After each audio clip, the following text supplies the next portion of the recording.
All right, so now we're going to put our first electronics on the robot. We're going to build a voltage regulator. Now what a voltage regulator does is it takes an input voltage that's higher than a voltage of interest and it regulates it to a lower voltage of interest. So the reason why we need a voltage regulator in a robot is our battery is a source of 9 volts, okay?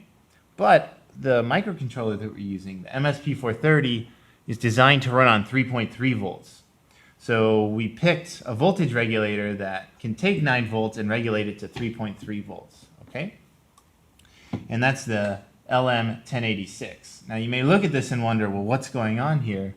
There are 3 pins, and so just by looking at this, you won't necessarily know what each pin is, but if you take a look at the data sheet, you'll be able to tell, okay, this pin is for the input voltage, this pin is the output regulated voltage, and this outer pin here is the reference or ground voltage. Now we'll talk about what ground actually means later in the course, but for now, we're going to be attaching this to the minus terminal of the battery, okay?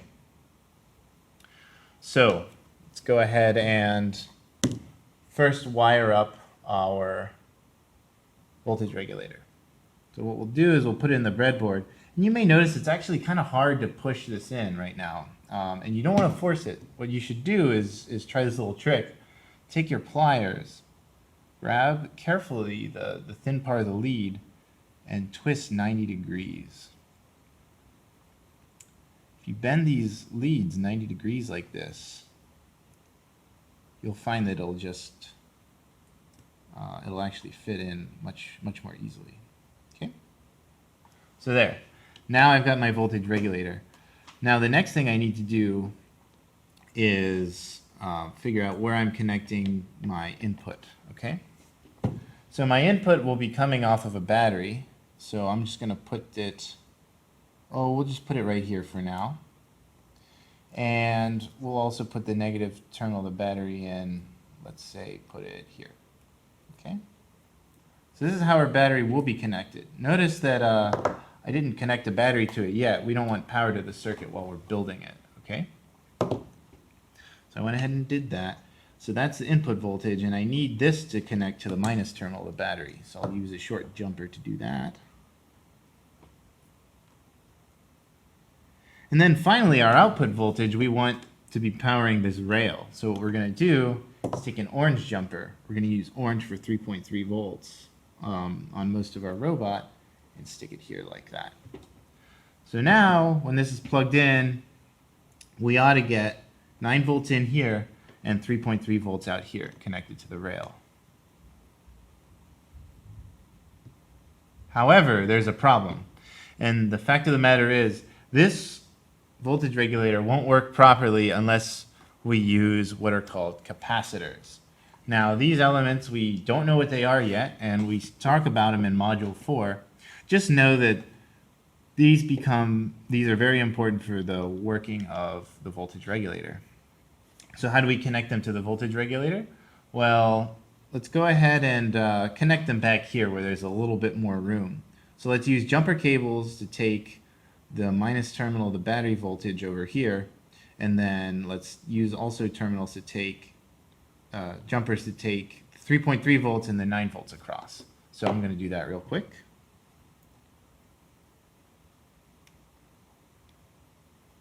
That's our 9 volt jumper. Here's our 3.3 volt jumper. Here's our minus terminal jumper.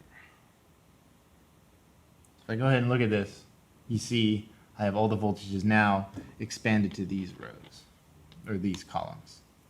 So then, when you put in the capacitors, this is very important. Notice that there's generally a longer lead and a shorter lead. And the shorter lead has this black stripe going down the side, okay? There's this black stripe with a little minus sign, and that's pointing in the direction of the more negative terminal. You have to absolutely make sure that you put this in the right way, okay? So make sure that the minus terminal of the battery is pointing towards the stripe. Otherwise, these capacitors can actually heat up and explode, so you have to be very careful about how you're putting these in. So I'll go ahead and put it in like this. And that's going between the 3.3 volts and the ground or the minus terminal of the battery there. And I'm going to go ahead and put in another capacitor.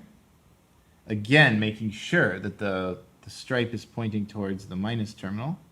And I'm putting it in between the battery and the minus terminal.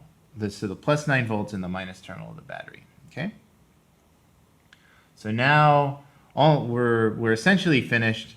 One last thing we can do to sort of clean this up a bit and let us use this rail is add jumpers that take us all the way to that rail. So I'm going to add a 3.3 volt jumper here. And I'm also going to add a jumper to the minus terminal as well. That way now we should have 9 volts coming into here, and then 3.3 volts going along the red, and the negative terminal of the battery going all across the minus terminals on either side.